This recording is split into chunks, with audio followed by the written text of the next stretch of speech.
சென்னை தரமணியில் உள்ள பாலிடெக்னிக் கல்லூரியின் மாணவர் விடுதி கட்டடங்கள் சிதிலமடைந்து காணப்படுகின்றன.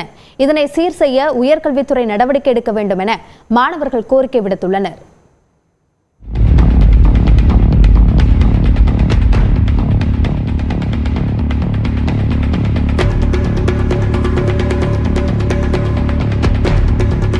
குப்பைகள் அகற்றப்படாமலும் கட்டிடங்கள் சிதிலமடைந்தும் காணப்படக்கூடிய இந்த பகுதிகள் சென்னை தரமணியில் உள்ள பாலிடெக்னிக் கல்லூரி மாணவர் விடுதியின் அவல நிலையை வெளிப்படுத்துகின்றன.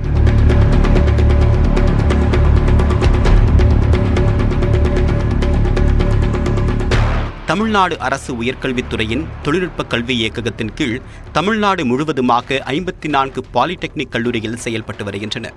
இதில் சென்னை தரமணியில் உள்ள பாலிடெக்னிக் கல்லூரி வளாகத்தில் அச்சுத்தொழில் பயிலகம், வேதியியல் தொழில்நுட்ப பயிலகம், நெசவு தொழில்நுட்ப கல்லூரி, தோல் தொழில் பயிலகம், மாநில வணிக பயிலகம் உள்ளிட்ட 6 கல்லூரிகள் செயல்படுகின்றன. இவற்றில் சுமார் 2000 மாணவர்கள் படித்து வருகிறார்கள். வெளி மாவட்டங்களிலிருந்து வந்து இந்த கல்லூரிகளில் படிக்கக்கூடிய மாணவர்களுக்காக பாலிடெக்னிக் கல்லூரியிலிருந்து சுமார் 500 மீட்டர் தொலைவில் விடுதி அமைக்கப்பட்டுள்ளது. இதில் 3 கட்டடங்கள் உள்ளன.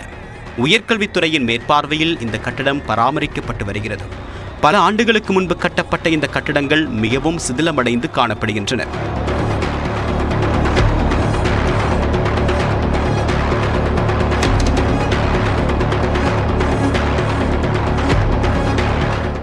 இது தொடர்பாக நியூஸ் 18 தமிழ்நாடு நேரடியாக கள ஆய்வு செய்த போது மாணவர்கள் தங்கியிருக்கக்கூடிய அறைகளும் கழிவறைகளும் சிதிலமடைந்து காணப்படுவது தெரிய வந்தது. மேலும் சில அறைகளில் குப்பைகள் கொட்டப்பட்ட நிலையில் அவை சுத்தம் செய்யப்படாமலேயே உள்ளன. கட்டிடத்தின் சுவர்கள் சிதிலமடைந்து கம்பிகள் வெளியே தெரிகின்றன. இவை மாணவர்களின் உயிருக்கு ஆபத்தை ஏற்படுத்தக்கூடிய வகையில் அமைந்திருக்கின்றன.